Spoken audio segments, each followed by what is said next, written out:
How to disable screen time on iPhone. Hey everyone, welcome back. In this video I will show you how can you disable screen time on iPhone. So let's get started. First, as you have to open settings on your iPhone. After you open settings, you'll have to scroll down and tap on the option screen time. And from the screen time section, as you can choose downtime over here.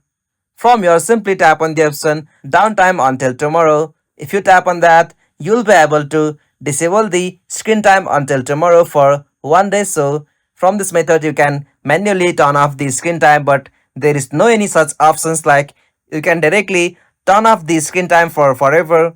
This is the method you can do. If you found this video helpful, please don't forget to give a like and subscribe to our YouTube channel for more quick and short tutorial like this. Thanks for watching. Have a nice day.